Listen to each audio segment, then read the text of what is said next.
Okay, I get into security back 2009 when I was schooling at Kenya Polytechnic.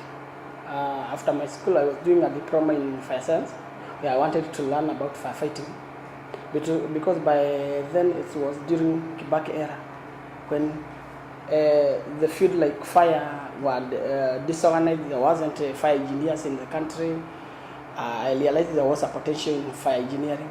Then I did fire science diploma in Kenya Polytechnic. When I did it, when I moved out of the college, I decided to join Airtel. By then it was Airtel Kenya. During then there was a director, CEO of Airtel was Gerard May, who told us that if we were promoting the Airtel Kenya by then. The best people will be awarded.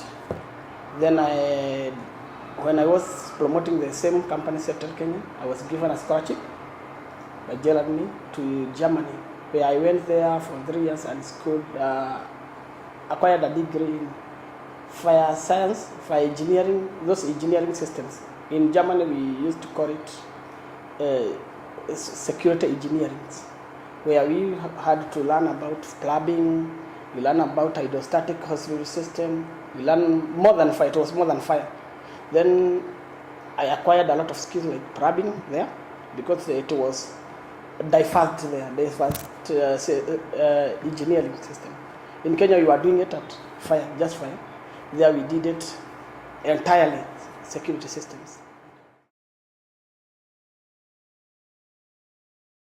Personally, all systems, all engineering, security engineering system, I can install them because I acquired those skills back in Germany.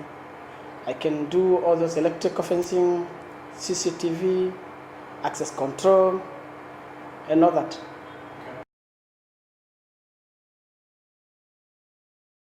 I came in Kenya, I joined a company.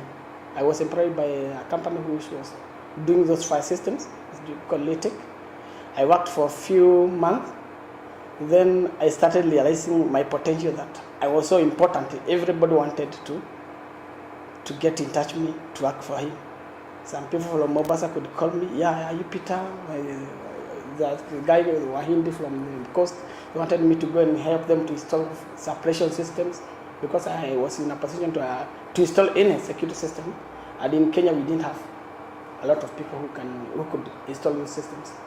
Now I was among those guys who were very potential. I had a lot of potential to work with them. Then I realized I can start my own company instead of being subcontracted every day now. I had to start my company. On that day, I just woke up very early because there was a guy who wanted me to help. He was just subcontracting me. He had a site at Western Forest Road.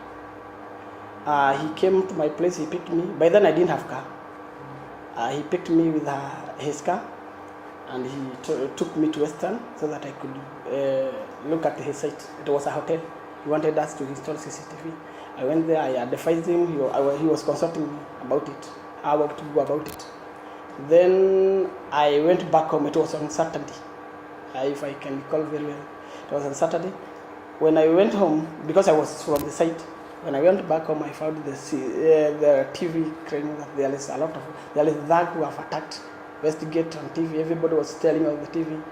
I thought it was just a normal crime for this wanted to steal money from banks and anything like those kind of things. Now I couldn't take it serious. After all that, when I heard it was a terrorist attack. By then, the CCTV, I used to install CCTV, I was branded. Before I was branded, because I used to school for fire, everybody branded me Peter Fire. Whenever I had a lot of friends of mine, if you ask them, oh, Peter Fire, do you know Peter Fire? I'm known Peter Fire by everybody. But because I had a career, my career could accommodate me doing all those security systems. Then I was trying to move myself from that cocoon of being a fireman, but a security engineer, because I was an engineer in real sense. Now I was installing most CCTV. Most of CCTV I installed to small M-Pesas by then. But after Westgate, the business laws, and there was so much demand on CCTV. I used to install CCTV to small M-Pesas, supermarkets, small supermarket and big supermarket, but by then there were no large-scale CCTV. Maybe institution could not. There was no any single institution, even where I learned, even Kenya, there were no CCTV anyway. By then, after Westgate attack, everybody was rushing for security. He wanted to see who is coming in my gate. Everybody wanted to be accountable for whatever happening in his institution, his estate. Now we could get a lot of clients from real estate, developers. Yeah, that's the business loss from Westgate attack. Yeah. You see, by then, before Westgate, I had just one office. I have got 3 new branches, and they are operating. I'm in a position to employ more than 17 people. Permanently, I have employed 17 people, but I have those other people who are doing sales and marketing. I pay them on commission. Now it seems that the company have grown. Actually, I'm in a position to have 2 cars for field work. And I'm taking, I have site on Kisumu. I don't have to take my taxi there. I can take my car. I can send my guys with my car. They go there, they do their job, then they get back to Nairobi. Because it's a big problem for you to have a business while you are transporting heavy stuffs, and now you are relying on matatu. It will take a lot of. It is a very big charge, because you must lose all your things that you are transporting, and they are expensive.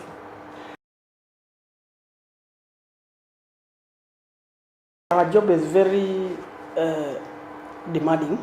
Actually, when I have installed to the camera, I can't just install the camera to your place and then leave. I need to already be allowed to that place.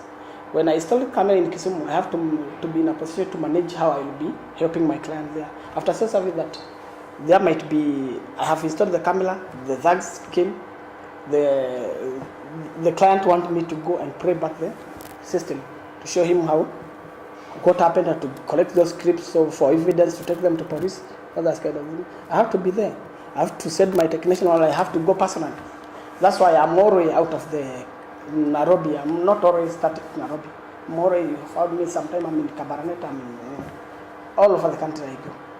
That's why you have to go and help those clients to get the data, to back up their data, all those kind of things. Security in Kenya is no longer a joke for security in Kenya, because you see, even the government have invested a lot of in CCTV security system, because you see CCTV are very accurate. When it is 7 o'clock, it will take it at 7 o'clock. This car came, and whatever it has got, very accurate information. You can no longer trust a watchman. You claim there is a watchman there who can be accurate. Maybe he is a slave. No, he is a human being. You also need to have a backup for your system. Now the security system, everybody need to. Security begin with me and you.